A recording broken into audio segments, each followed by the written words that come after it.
Cette vidéo est basée sur la série L'Islam dénonce le terrorisme par l'un des ouvrages de Haroun Yahya. Bismillah. L'islam soutient la liberté de croyance. Oui, un musulman a le devoir d'expliquer l'islam et d'expliquer l'existence d'Allah, de dire que le Coran est le livre de sa révélation, que le prophète Mohammed, paix et bénédiction sur lui, est son messager, d'expliquer l'au-delà, le jour du jugement, et la beauté morale de l'islam. Cependant, ce devoir consiste uniquement à expliquer la religion et à inviter les gens à s'y adhérer. Le comportement du musulman est défini ainsi. Surat An-Nahl, les abeilles, verset 125. Je demande protection à Allah contre le diable banni. Par la sagesse et la bonne exhortation, appelle au sentier de ton Seigneur et discute avec eux de la meilleure façon. Car c'est ton Seigneur qui connaît le mieux celui qui s'égare de son sentier, et c'est lui qui connaît le mieux ceux qui sont bien guidés.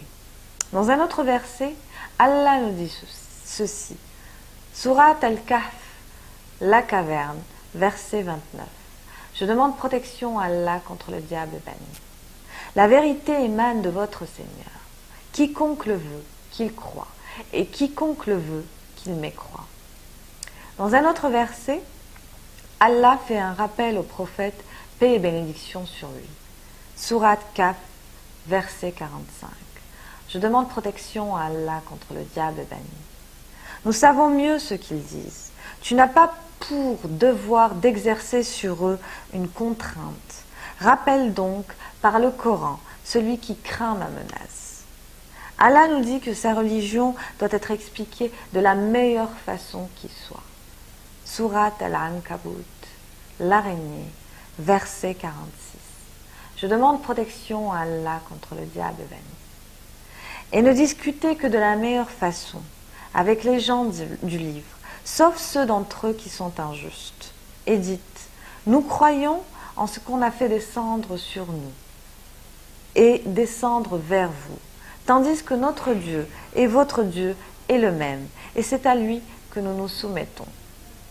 Nous ne devons pas oublier que chaque événement, important ou non, se produit selon le destin créé par Allah. Il révèle le droit chemin à toute personne invitée à croire à lui. Surat Al-Qasas, le récit, verset 56. Je demande protection à Allah contre le diable banni. Tu ne diriges pas celui que tu aimes, mais c'est Allah qui guide qui il veut. Il connaît mieux cependant les bien guidés. Si un système oblige les gens à avoir la foi, ces nouveaux musulmans deviendront religieux uniquement par crainte. La seule façon acceptable de vivre une religion, c'est de vivre dans un environnement où la conscience de chacun est libre. C'est ce qu'Allah a révélé à notre prophète, paix et bénédiction sur lui. Surat Rashia, l'enveloppante, versets de 21 à 26. Je demande protection à Allah contre le diable banni. Eh bien, rappelle, tu n'es qu'un rappeleur, et tu n'es pas un dominateur sur eux, sauf celui qui tourne le dos et ne croit pas. Alors Allah le châtiera du plus grand châtiment. Vers nous est leur retour. Ensuite, c'est à nous de leur demander des comptes.